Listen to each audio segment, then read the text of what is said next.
My name is Clementine Ewokolo Burnley, and I'm a training therapist and large group process facilitator.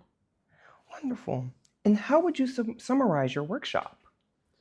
In my workshop, which I did together with my colleague, um, we led people through a process of experimentation, um, of emotional exploration, and of seeing how it felt to address the topic of fragmentation and marginalization through the body. And how do you help people navigate the internalized fragmentation they carry from social or historical marginalization? By going into it myself, with the confidence that the experiences that I have of feeling fragmented or feeling marginalized might be disturbing, but they are also familiar and that they are shared experiences. And so, with that, I have a lot of experience of using different ways of controlling the speed, for instance. I notice that I'm actually doing that deliberately with my voice now, is that I'm slowing myself down where I feel slightly excited to be speaking to you. And so, it's really simple techniques like that. That's wonderful. And how do those practices and inner work relate to understanding social fragmentation? And what tools do you use to guide people? So, social fragmentation, I think for me, is individual and personal fragmentation because we make up the society. We are the society.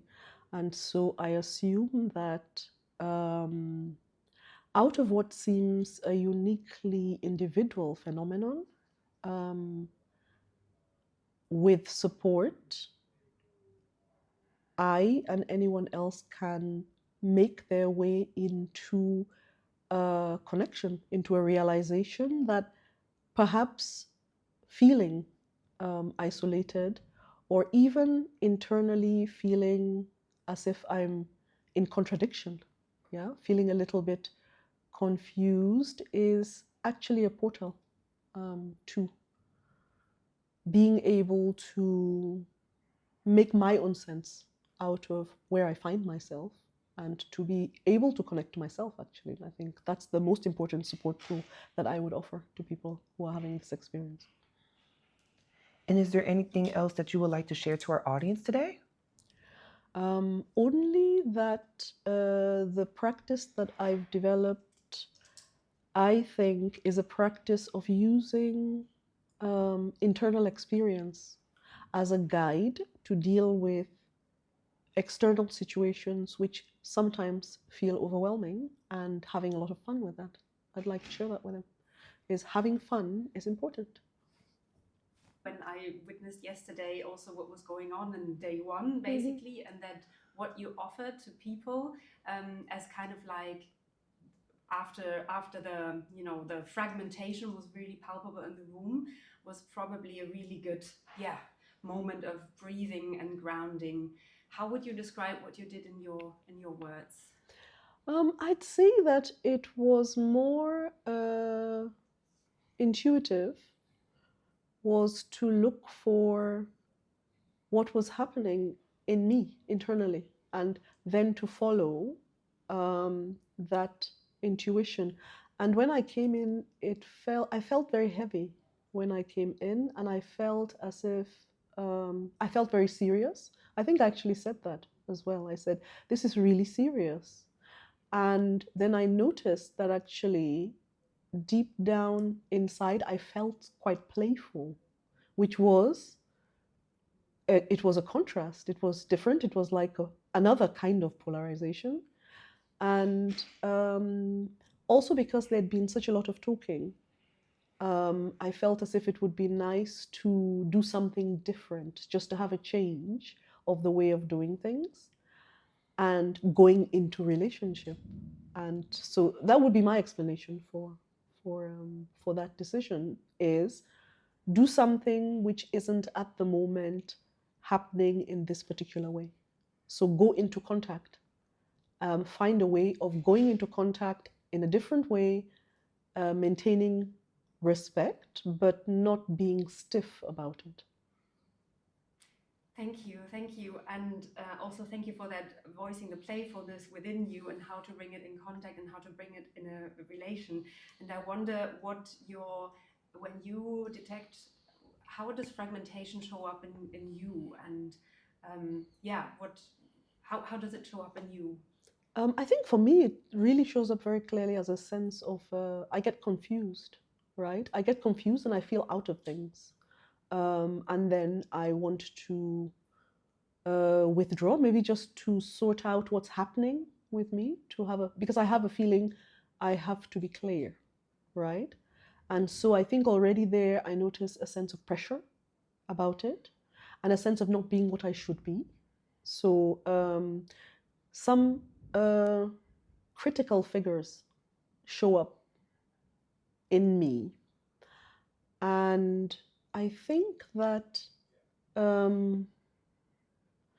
what I've learned to do in my practice is to get interested in what is actually happening to me.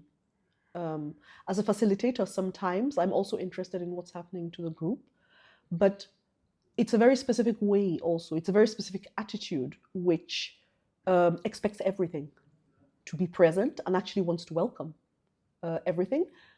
Also fragmentation, to welcome it and to be really curious about it and to find out what it has to say to me in this moment. What have I to say to myself in this fragmented state?